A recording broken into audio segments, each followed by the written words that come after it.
ನನಗೂ ಇದೆ ನಿಮ್ಮ ಹತ್ರ ಕೇಳ್ತೀನಿ ಉಮೇ ಸರ್ ಚಾರ್ಜ್ ಶೀಟಿನ ಬಗ್ಗೆ ಒಂದಷ್ಟು ಅನುಮಾನ ವ್ಯಕ್ತಪಡಿಸಿದ್ರು ನಿಮಗೆ ಬೀಂಗ್ ಅ ಪೊಲೀಸ್ ಆಫೀಸರ್ ನಿಮ್ಗೆ ಏನಾದರೂ ಇದರಲ್ಲಿ ತಪ್ಪು ಕಂಡು ಬರ್ತಾ ಇದೆಯಾ ಚಾರ್ಜ್ ಶೀಟ್ನ ವಾಲ್ಯೂಮು ಅಥವಾ ಅದರ ಕ್ವಾಲಿಟಿ ಅಥವಾ ಈಗೇನು ಸುಪ್ರೀಂ ಕೋರ್ಟ್ ತನಕ ಹೋಗಿದ್ದು ಇದರಲ್ಲಿ ಏನಾದರೂ ವ್ಯತ್ಯಾಸ ಅಥವಾ ತಪ್ಪು ಸ್ಪೆಷಲ್ ಇಂಟ್ರೆಸ್ಟು ಸ್ಪೆಷಲ್ ಫೋಕಸ್ ಅನ್ನೋ ರೀತಿಯಲ್ಲಿ ಏನಾದರೂ ಕಂಡು ಬರ್ತಿದೆ ಅದನ್ನು ಸೇರಿಸ್ಕೊಂಡೆ ಹೇಳಿ ಒಂದು ಏನಾಗುತ್ತೆ ಸ್ಪೆಷಲ್ ಇಂಟ್ರೆಸ್ಟ್ ಇದ್ರೇನೆ ಇದು ನಾವು ಮಾಡೋಕ್ಕಾಗೋದು ಎಲ್ಲ ಕೇಸ್ಗಳಲ್ಲಿ ಇದ್ದಂತೆ ಕೆಲವಷ್ಟು ಕೇಸ್ಗಳಲ್ಲಿ ಭಾಳ ಇಂಪಾರ್ಟೆಂಟ್ ಕೇಸ್ಗಳು ಅಂತ ಗೊತ್ತಾದ ತಕ್ಷಣ ಸ್ಪೆಷಲ್ ಇಂಟ್ರೆಸ್ಟ್ ತಗೋತೀವಿ ತಗೊಂಡಿಲ್ಲ ಅಂತಂದ್ರೆ ಏನಾಗ್ತದೆ ಸಮಾಜದಲ್ಲಿ ಎಲ್ಲನೂ ಒಂದೇ ಥರ ಮಾಡಬೇಕು ಅನ್ನುವಂಥ ಒಂದು ಪ್ಯಾರಾಮೀಟ್ರನ್ನ ಹೋದಾಗ ಇನ್ವೆಸ್ಟಿಗೇಷನ್ನು ಮಾಡ್ತೀವಿ ಇನ್ವೆಸ್ಟಿಗೇಷನ್ ಎಷ್ಟು ಬೇಕೋ ಕೋರ್ಟ್ಗೆ ಸಂಬಂಧಪಟ್ಟಂಥದ್ದು ಮತ್ತು ಚಾರ್ಜಸ್ಗಳಿಗೆ ರಿಲೇಟೆಡ್ಗೆ ಸಂಬಂಧಪಟ್ಟಂಗೆ ಎಷ್ಟು ಬೇಕೋ ಅಷ್ಟು ಮಾಡ್ಕೊಂಡು ಹೋಗ್ತೀವಿ ಬಟ್ ಇದರಲ್ಲಿ ಯಾಕೆ ಮಾಡ್ದೋ ಅಂತ ಅನ್ನುವಂಥದ್ದು ಒಂದು ಪ್ರಶ್ನೆ ಯಾಕೆ ಇದರಲ್ಲೇ ಸ್ಪೆಷಲ್ ಇಂಟ್ರೆಸ್ಟ್ ಇದೆ ಅಂತ ಅಂದ್ಬಿಟ್ಟು ಅಂತ ಇವ್ರ ಪ್ರಶ್ನೆ ಇದೆ ಅದು ನಾವು ಮಾಡ್ತಾ ಇರುವಂಥ ಸಮಯದಲ್ಲಿ ನೋಡ್ತಾ ಇರುವಂಥವ್ರು ಯಾರು ಕಾಣಿಸ್ಕೊಳ್ತಾ ಇದ್ದಾರೆ ಇದರಲ್ಲಿ ಆಮೇಲೆ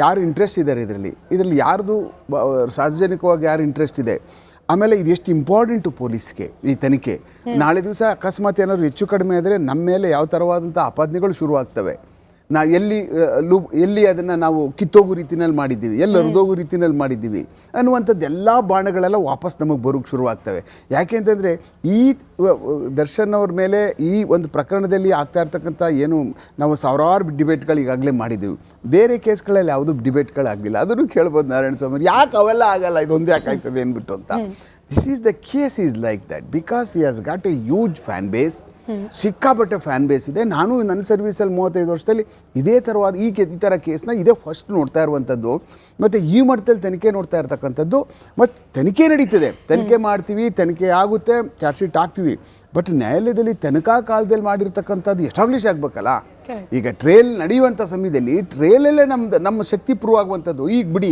ಈಗೇನು ಚಾರ್ಜ್ ಶೀಟ್ ಹಾಕುವಂಥದ್ದು it is not is a very small job to us ನಾವು ಚಾರ್ಜ್ ಶೀಟ್ ಹಾಕುವಂಥದ್ದು ಡಾಕ್ಯುಮೆಂಟೇಷನ್ ಕಲೆಕ್ಟ್ ಮಾಡೋದು ಟೈಮ್ ಟು ಟೈಮ್ ಅದನ್ನೇನಿದೆಯೋ ದಾಖಲಾತಿಗಳು ಮಾಡ್ಕೊಳ್ಳೋದು ವಿಟ್ನೆಸ್ ಎಕ್ಸಾಮಿನ್ ಮಾಡೋದು ಬರ್ತಕ್ಕಂಥ ಪೀರಿಯಾಡಿಕಲಿ ಬರ್ತಕ್ಕಂಥ ಬಯಾಲಜಿಕಲ್ಲು ಸೆರಾಲಜಿಕಲ್ಲು ಎಲ್ಲ ರಿಪೋರ್ಟ್ಗಳನ್ನ ಜೋಡಣೆ ಮಾಡುವಂಥದ್ದು ಕೊಡ್ತಕ್ಕಂಥದ್ದು it is A process of law ಆ ಕಾರಣಕ್ಕೋಸ್ಕರನೇ ಇದೇನು ನಮಗೇನು ದೊಡ್ಡದು ಅನ್ಸೋದಿಲ್ಲ ಆಮೇಲೆ ಕೇಸ್ಗಳಲ್ಲಿ ಪೊಲೀಸರ ಲೋಪದಿಂದಾಗಿ ಕೇಸ್ ಏನಾದ್ರೂ ಬಿದ್ದೋಯ್ತು ಅಂತಂದ್ರೆ ಪೊಲೀಸರಿಗೆ ಡಬಲ್ ಡಿಫೇಮ್ ಆಗುತ್ತೆ ನಾರ್ಮಲ್ ಪ್ರಕರಣದಲ್ಲಾದ್ರೆ ಆಯ್ತು ಪೊಲೀಸರು ಇರೋದೇ ಹೀಗೆ ಅನ್ನೋ ತರ ನಾನು ಜನರ ಪರ್ಸ್ಪೆಕ್ಟಿವ್ ಅಲ್ಲಿ ಮಾತಾಡ್ತಿದ್ದೀನಿ ಬಟ್ ನಾನು ಹೈಪೋಥೆಟಿಕಲ್ ಮಾತಾಡ್ತಿದ್ದೀನಿ ಸರ್ ಹೈಪೋಥೆಟಿಕಲ್ ಆಗಿ ಪೊಲೀಸರು ಮಾಡೋ ಚಿಕ್ಕ ಲೋಪ ಕೂಡ in case if at all ಅವ್ರು ಮಾಡಿದ್ರೆ ಚಿಕ್ಕ ಲೋಪ ಕೂಡ ಇಂಥ ಹೈ ಪ್ರೊಫೈಲ್ ಕೇಸ್ಗಳಲ್ಲಿ ಎತ್ ಕಾಣುತ್ತೆ ಅವ್ರಿಗೆ ಆಪತ್ ಜಾಸ್ತಿ ಭಯ ಇದ್ದೇ ಇರುತ್ತೆ ಪೊಲೀಸರಿಗೆ ಲೋಪ ಇಲ್ಲ ಅಂತ ಅನ್ನುವಂಗೆ ಹೇಳೋಕೆ ಆಗುದೇ ಇಲ್ಲ ನೀವು ಯಾವುದೇ ಕೇಸ್ ಮಾಡಿದ್ರೂ ಲೋಪ ಇರುತ್ತೆ CBIನವ್ರು ಮಾಡಿದ್ರೂ ಲೋಪ ಇರುತ್ತೆ ಯಾವುದೇ ಕೇಸಲ್ಲಿ ಇನ್ವೆಸ್ಟಿಗೇಷನ್ ಮಾಡಿದಂಥ ತನಿಖೆನಲ್ಲಿ ಎಲ್ಲೂ ಬರೆದಿಲ್ಲ ಈ ಜಗತ್ತಲ್ಲಿ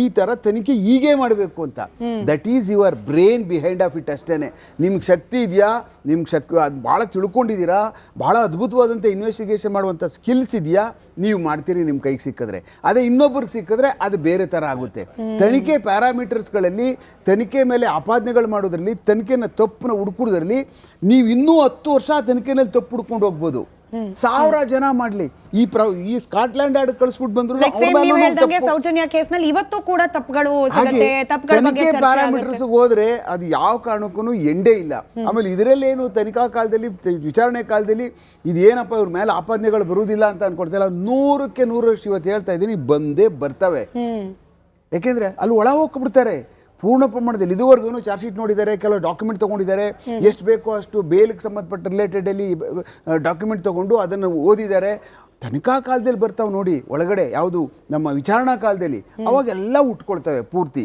ನಾವೇನು ಇವ್ರು ಹೇಳಿದ್ರಲ್ಲ ಕನ್ಕಾಕ್ಷನ್ ಯಾವ ಮಾಡಿದ್ದೀವಿ ಅದು ಕಾಣಿಸ್ಬಿಡುತ್ತೆ ಏನು ಯಾವುದೂ ಮುಚ್ಚಿಟ್ಕೊಂಡು ಮಾಡ್ಕೊಳ್ಳೋಕೆ ಆಗೋದೇ ಇಲ್ಲ ಒಂದು ವೇಳೆ ಕನ್ಕಾಕ್ಷನ್ ಮಾಡಿದ್ದೀವಿ ಅಂತ ಹೇಳಿದ್ರೆ the pad of investigation pad ಮಾಡ್ತಕ್ಕಂಥದ್ದು ಬೇಕೇ ಬೇಕದು ಇಲ್ಲ ಅಂದರೆ ನಾವು ತನಿಖೆ ಹೆಂಗಿತ್ತು ಹಂಗಿದ್ರೆ ಈ ಜನ್ಮದಲ್ಲಿ ಚಾರ್ಜ್ ಶೀಟ್ ಹಾಕೋಕ್ಕಾಗೋದಿಲ್ಲ ನಾರಾಯಣ ಸ್ವಾಮಿ ಅವ್ರ ಪ್ರಕಾರ ನಾವು ಹೋದರೆ ಲೈಫ್ನಲ್ಲೇ ಒಂದು ಚಾರ್ಜ್ ಶೀಟ್ ಹಾಕೋಕ್ಕಾಗೋದಿಲ್ಲ ನೀವು ಹಿಂಗೆ ಎಳೆದು ಇದು ವೆಬ್ ಕಟ್ಟುತ್ತೆ ನೋಡಿ ಅದು ಹೆಂಗೆ ಎಷ್ಟು ಚೆನ್ನಾಗಿ ಬ್ಯೂಟಿಫುಲ್ಲಾಗಿ ವೆಬ್ ಮಾಡಿರುತ್ತೆ ನೋಡಿ ಅದೇ ಥರ ನಾವು ಮಾಡಲಿಲ್ಲ ಅಂತ ಅಂದರೆ ನಮ್ಮನ್ನು ಹರಿದು ಚಿಂದಿ ಮಾಡಿಬಿಡ್ತಾರೆ ಒಂದು ಊಟನೂ ಸಿಗಲ್ಲ ಅದಕ್ಕೆ ಹಾಗೆ ಬಟ್ ಎಷ್ಟೇ ನಾಜೂಕಾಗಿ ವೆಬ್ ಹೇಳಿದ್ರು ಕೂಡ ಎಲ್ಲೋ ಒಂದ್ ಕಡೆ ಲೂಪ್ ಹೋಲ್ಗಳು ಸಿಕ್ಕೋಗ್ಬಿಡುತ್ತೆ ಹೌದು. ಅಂತ ಹೇಳಿ. ಸರ್ ಈ ಇಂಟೆನ್ಸಿಟಿ ಕೇಸ್ಗೆ ನಾರಾಯಣ ಸ್ವಾಮಿ ಅವರೇ ಹೇಳಿದ್ದು ಬೈಟ್ ಸಂದರ್ಭದಲ್ಲಿ ಅನಗತ್ಯವಾದ ಸ್ಪೆಷಲ್ ಅಟೆನ್ಷನ್ ಇಂಟೆನ್ಸಿಟಿ ಇದೆಲ್ಲ ಓಕೆ, ಮೀಡಿಯಾ ಸ್ಟೇಟ್ಮೆಂಟ್ಗಳಿಗೆ ಅಥವಾ ಒಂದು ಪಬ್ಲಿಕ್ ಪರ್ಸ್ಪೆಕ್ಟಿವ್ ಬಿಲ್ಡ್ ಮಾಡ್ಲಿಕ್ಕೆ ಓಕೆ, ಬಟ್ ನನಗೆ ಕ್ಯೂರಿಯಾಸಿಟಿ ಇರೋದು ಆಚೆ ಹೈಪ್ ಆಗ್ತಾ ಇದೆ, ಆಚೆ ಜನರ ಗಮನ ಸೆಳೀತಿದೆ ಅನ್ನೋದು ಕೋರ್ಟ್ನಲ್ಲಿ ಟ್ರಯಲ್ ಪ್ರಾರಂಭ ಆದಾಗ ವಾದ ಪ್ರತಿವಾದ ಸಾಕ್ಷ್ಯಗಳು ಇದ್ರ ಮೇಲೆ ಏನಾದರೂ ಪ್ರಭಾವ ಬೀರುತ್ತಾ?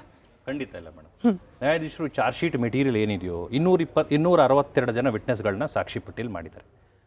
ಅದರ ಜೊತೆ DNA ಎವಿಡೆನ್ಸ್ ಇದೆ, ಫಾರೆನ್ಸಿಕ್ ಎಕ್ಸಾಮಿನೇಷನ್ ರಿಪೋರ್ಟ್ಸ್ ಇದೆ, ಮೆಡಿಕಲ್ ಎವಿಡೆನ್ಸಸ್ ಇದೆ, ಕಾಲ್ ಡೇಟಾ ರೆಕಾರ್ಡ್ಸ್ ಇದೆ, ಮತ್ತು ಐ ವಿಟ್ನೆಸಸ್ ಜೊತೆ ಸರ್ಕಮ್ಸ್ಟೆನ್ಷಿಯಲ್ ಎವಿಡೆನ್ಸ್ ಇದೆ. ಎಲ್ಲವನ್ನೂ ಕೂಡ ಎಕ್ಸಾಮಿನೇಷನ್ ಮಾಡಿ ನಿಜವಾಗ್ಲೂ ಆರೋಪ ಪ್ರೂವ್ ಆಯ್ತಾ ಅಂತ ನೋಡ್ತಾರೆ. ಒಂದು. ಎರಡನೇದು, ಇದೇ ಕೇಸ್ಗೆ ಸಾಕಷ್ಟು ಹೈಪ್ ಆಗಿದೆ, ಇವ್ರು ಸೆಲೆಬ್ರಿಟಿ ಅಂತ ಹೇಳಿ ಪೊಲಿಟಿಕಲ್ ಮೋಟಿವೇಟೆಡ್ ಇಂದ ಮಾಡಿದ್ದಾರೆ ಅದು ಇದು ಅಂತ ನಮ್ಮ ಸ್ನೇಹಿತರು ಹೇಳಿದ್ರು. ಈಗ if that is the case, ಹೈಕೋರ್ಟಲ್ಲಿ ದರ್ಶನ್ ಅವ್ರ ಪರವಾಗಿ ವಾದ ಮಂಡನೆ ಮಾಡಿದಾಗ, ಸುಪ್ರೀಂ ಕೋರ್ಟ್ನಲ್ಲಿ ಸಿದ್ಧಾರ್ಥ ಲೂಥ್ರಾರ್ ಅವ್ರು ಮಾಡಿದಾಗ, they are not even taken any ground like this at all. ಇವ್ ಯಾವುದು ಕೂಡ ನಮ್ಮ ಆರ್ಗ್ಯುಮೆಂಟ್ಗೆ it's not a ground at all. ತುಂಬ ಫುಲ್ ಫ್ಲೆಜ್ ಮಾಡಿದ್ದಾರೆ, it's not a case. Full fledge ಮಾಡಿದ್ದಾರೆ ಅಂದ್ರೆ we have to appreciate that police have done some good job. ಬೇರೆ ಕೇಸಲ್ಲಿ ಮಾಡಿಲ್ಲ ಅಂತ ತಕ್ಷಣದಲ್ಲಿ ಮಾಡಬಾರ್ದು ಅಂತ ಏನಿಲ್ಲ. ಓನ್ಲಿ ಇಶ್ಯೂ ಇಸ್ ಸರ್ಕಾರದ ಮೇಲೆ ಬಹಳಷ್ಟು ಪ್ರೆಷರ್ ಇತ್ತು. ರೇಣುಕಾ ಸ್ವಾಮಿ ಅವ್ರು ಮರ್ಡರ್ ಆದ ನಂತರ ಉತ್ತರ ಕರ್ನಾಟಕದಲ್ಲಿ ಬಹಳಷ್ಟು ಕಡೆ ಗಲಾಟೆ ಆಯಿತು, ಅನೇಕ ಕಡೆ ಪ್ರೊಟೆಸ್ಟ್ಗಳಾಯಿತು. ಒಬ್ಬ ಅಮಾಯಕ ಸತ್ತಿದೆ, ನ್ಯಾಯ ಬೇಕು ಅಂತ ಹೇಳಿ ಶುರು ಮಾಡಿದ್ರು. ಅದ್ರಲ್ಲಿ ಆರೋಪಿ ಸ್ಥಾನದಲ್ಲಿ ದರ್ಶನ್ ಅವರು ಬಂದು ನಿಂತರು. ದರ್ಶನ್ ಅವರು ಆರೋಪಿ ಸ್ಥಾನದಲ್ಲಿ ನಿಂತಾಗ ಎಲ್ಲೋ ಒಂದು ಕಡೆ ಸರ್ಕಾರದ ಮೇಲೆ ಎಷ್ಟು ಪ್ರೆಷರ್ ಇತ್ತು ಅಂದರೆ, ಇಲ್ಲ ನಮಗೆ ಕೆಟ್ಟ ಹೆಸರು ಬರಬಾರ್ದು, ಒಳ್ಳೆ ನಿಷ್ಪಕ್ಷಪಾತವಾಗಿ ಒಂದು ತನಿಖೆ ಮಾಡಿ ಅಂತೇಳಿ ಒಳ್ಳೆ ಆಫೀಸರ್ನ ಅಪಾಯಿಂಟ್ ಮಾಡ್ತಾರೆ, ಆಫೀಸರ್ ಇನ್ವೆಸ್ಟಿಗೇಟ್ ಮಾಡ್ತಾರೆ. ಅವ್ರು ಮಾಡಿದ್ದೆಲ್ಲ ಸತ್ಯನ ಸುಳ್ಳ ಅಂತ ಡಿಫೆನ್ಸ್ ವಕೀಲರಿದ್ದಾರೆ, ಅವರು ಪ್ರಬಲವಾಗಿ ವಾದ ಮಂಡನೆ ಮಾಡ್ತಾರೆ, ಕ್ರಾಸ್ ಎಕ್ಸಾಮಿನೇಷನ್ ಮಾಡ್ತಾರೆ. ಸಿ ವಿ ನಾಗೇಶ್ ಅವರು ಹಿರಿಯ ವಕೀಲರು, is leading the team, is one of the best advocate in the state. ಹಾಗಾಗಿ ಇವೆಲ್ಲವೂ ಕೂಡ ಕಾನೂನಿನ ಚೌಕಟ್ಟಲ್ಲಿ ನಡೆಯುತ್ತೆ. ಈಚೆ ಎಷ್ಟೇ ಹೈಪ್ ಆದರೂ, ಈಚೆ ಎಷ್ಟೇ ಪ್ರಭಾವಿತರಾದರೂ ಕೂಡ ನೋಡಿ, that is what justice Pardiwala ಅವರು ಅಬ್ಸರ್ವ್ ಮಾಡಿದ್ದಾರೆ. ಕಾನೂನು ಎಲ್ಲರಿಗೂ ಒಂದೇ. No man is above the law nor below it, nor we ask any man's permission when you ask him to obey it. ಎಷ್ಟು ಚೆನ್ನಾಗಿ ಹೇಳ್ತಾರೆ ಅವರು ಅಂದ್ರೆ, ಎಲ್ಲರಿಗೂ ಒಂದೇ ಕಾನೂನು, ಬಟ್ ಯಾರಿಗೂ ನಾವು ಪರ್ಮಿಷನ್ ಕೇಳಲ್ಲ ನೀನು ಫಾಲೋ ಮಾಡು ಅಂತ ಹೇಳಿದಾಗ.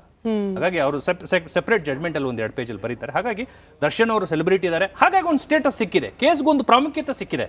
ಬಟ್ ನ್ಯಾಯಾಧೀಶರು ಇದರಿಂದ ಖಂಡಿತವಾಗ್ಲೂ ವಿಚಲಿತರಾಗೋದಿಲ್ಲ. ಪ್ರಾಮುಖ್ಯತೆ ಏನಿದ್ರು ಪಬ್ಲಿಕ್ ಡೊಮೈನ್ ಅಲ್ಲಿ ಅಥವಾ ಮಾಧ್ಯಮಗಳ ಸ್ಟುಡಿಯೋದಲ್ಲಿ, ಅದನ್ನು ಹೊರತುಪಡಿಸಿ ಕಾನೂನಾತ್ಮಕವಾಗಿ ಕೋರ್ಟಲ್ಲಿ ಅವ್ರಿಗೆ ಎಲ್ಲರೂ ಒಂದೇ. Purely murder case, purely case. ಅವರು ಎಲ್ಲರ ಜೊತೆ ಹೇಗೆ ಟ್ರೀಟ್ ಮಾಡ್ತಾರೆ ನ್ಯಾಯಾಧೀಶರು, ಹಾಗಾಗಿ ದರ್ಶನ್ ಅವ್ರಿಗೆ ಯಾವ ರೀತಿ ರೆಸ್ಪೆಕ್ಟ್ ಕೊಡಬೇಕು, ಹೇಗೆ ಮಾತಾಡಬೇಕು, ಎಲ್ಲರೂ ಅದೇ ತರ ಟ್ರೀಟ್ ಮಾಡ್ತಾರೆ. ಎಲ್ಲೂ ಕೂಡ ಅಲ್ಲಿ ಅವರು ಇಂಪಾರ್ಷಿಯಲ್ ಆಗಿ ಟ್ರೀಟ್ ಮಾಡೋದಿಲ್ಲ. ಚಾರ್ಜಸ್ ಫ್ರೇಮ್ ಆಗಿದೆ, ಈಗ ಎವಿಡೆನ್ಸ್ ಸ್ಟಾರ್ಟ್ ಆಗ್ತದೆ. ಎವಿಡೆನ್ಸ್ ಅಲ್ಲಿ ಕೂಡ 262 ಜನ ವಿಟ್ನೆಸ್ಗಳನ್ನ ಎಲ್ಲರನ್ನೂ ಎಕ್ಸಾಮಿನೇಷನ್ ಮಾಡಬೇಕು ಅಂತೇನಿಲ್ಲ. It is the prerogative power of the SPP. ಅದರಲ್ಲೂ ಸೆಲೆಕ್ಟಿವ್ ಆಗಿ 40 ಜನನ ಎಕ್ಸಾಮಿನೇಷನ್ ಮಾಡ್ಬೋದು. ಅವ್ರು ಮಾತ್ರ ಎಕ್ಸಾಮಿನೇಷನ್ ಮಾಡಿ ಇವರಿಗೆ ಕ್ರಾಸ್ ಎಕ್ಸಾಮಿನೇಷನ್ ಮಾಡ್ಲಿಕ್ಕೆ ಅವಕಾಶ ಕೊಡಬಹುದು. ಮತ್ತು ಎವಿಡೆನ್ಸ್ಗಳು, DNA evidence is very important. ಆ DNA ತಗೊಂಡಂತ ಅವರು ಸೋಕೋ ಟೀಮ್ನವರು ಅವ್ರು ಬಂದು ಹೇಳ್ತಾರೆ, ದರ್ಶನ್ ಅವರ ಶೂ ಮೇಲೆ ಒಂದು DNA ಎವಿಡೆನ್ಸ್ ಸಿಕ್ಕಿದೆ, ರೇಣುಕಾ ಸ್ವಾಮಿ ಅವ್ರದ್ದು ಒಂದು ಸ್ಮಾಲ್ ಎವಿಡೆನ್ಸ್ ಸಿಕ್ಕಿದೆ ಅಂತ. How best my friends are going to cross examine the DNA expert. ಇವೆಲ್ಲವೂ ಕೂಡ ಕೋರ್ಟಿನ ಕಟೆಕಟೆಯಲ್ಲಿ ನಡೆಯುವಂಥ ವಿಚಾರ. ಕರೆಕ್ಟ್. ಗಣೇಶ್ ಅವರೇ, ನಿಮಗಿದ್ದ ಒಂದು ಅನುಮಾನಕ್ಕಂತೂ ಉತ್ತರ ಸಿಕ್ತು ಅಂತ ಭಾವಿಸ್ತೀನಿ. ಸ್ಪೆಷಲ್ ಟ್ರೀಟ್ಮೆಂಟು ಇತ್ಯಾದಿ ಇದೆಲ್ಲವೂ ಕೂಡ ಅಂದ ದರ್ಶನ್ ಒಬ್ರು ಸೆಲೆಬ್ರಿಟಿ ಅನ್ನೋ ಕಾರಣಕ್ಕೆ ಸಿಗ್ತಾ ಇರುವ ಮೀಡಿಯಾ ಅಟೆನ್ಷನು ಅಥವಾ ಜನರ ಅಟೆನ್ಷನು ಇದು ಕೋರ್ಟ್ನ ಒಳಗಂತೂ ನಡೆಯೋದಿಲ್ಲ. ಸೊ ಅಲ್ಲಿ ಏನು ಆರೋಪ ಇದೆ ಅದು ತಪ್ಪೋ ಸುಳ್ಳೋ ಅಂತ ಹೇಳಿ ವಾದ ಮಾಡೋ ವಕೀಲರ ಮೇಲೆ ಅವಲಂಬಿತ ಅಂತ ಹೇಳಿ. ಆದರೆ ಪಬ್ಲಿಕ್ ಪರ್ಸ್ಪೆಕ್ಟಿವ್ ಬಗ್ಗೆನೇ ನಾನು ನಿಮಗೆ ಪ್ರಶ್ನೆ ಕೇಳ್ತೀನಿ ಸರ್. ನೋಡಿ, ನಮ್ಮ ಪಾಡ್ಕಾಸ್ಟ್ ಕಾರ್ಯಕ್ರಮದಲ್ಲಿ ಟೈಗರ್ ಅಶೋಕ್ ಸರ್ ಇದ್ರು, ನಿವೃತ್ತ ಪೊಲೀಸ್ ಅಧಿಕಾರಿ. ಅವ್ರು ಹೇಳ್ತಾ ಇದ್ರು, ನೋಡಿ ಹಿಂಗೆ ಅರ್ಜಿ ಮೇಲೆ ಅರ್ಜಿ ಹಾಕೊಳ್ತಾ ಆ ಅರ್ಜಿಗಳಲ್ಲಿ ಅವರ ಲೋಪಗಳು ಆಚೆ ಬರ್ತಾ ಇರೋದು ಕೂಡ ದರ್ಶನ್ ಮುಳುವಾಗ್ತಿದೆ. ಫಾರ್ ಎಕ್ಸಾಂಪಲ್, ಲಕ್ವಾ ಹೊಡೆದು ಬಿಡುತ್ತೆ, ಅವರಿಗೆ ಸರ್ಜರಿ ಆಗಲೇಬೇಕು ಅಂದಿದ್ದು, ಆಮೇಲೆ ಆಚೆ ಬಂದಾಗ ಅವ್ರು ವರ್ತನೆ ಮಾಡಿದ್ದು, ಈ ಕೈಗೇನೋ ಫಂಗಸ್ ಆಗಿದೆ, ಬೆಳಕಿಲ್ಲದ ಕೋಣೆ, ನಾನು ಸೆಲೆಬ್ರಿಟಿ ಅನ್ನೋ ಕಾರಣಕ್ಕೇನೆ ನನಗೆ ಸಿಗಬೇಕಾದ ಬೇಸಿಕ್ ಫೆಸಿಲಿಟಿ ಕೊಡ್ತಿಲ್ಲ ಅಂತ ಹೊಸದೊಂದು ಅರ್ಜಿ ಹಾಕೊಳ್ಳೋದು.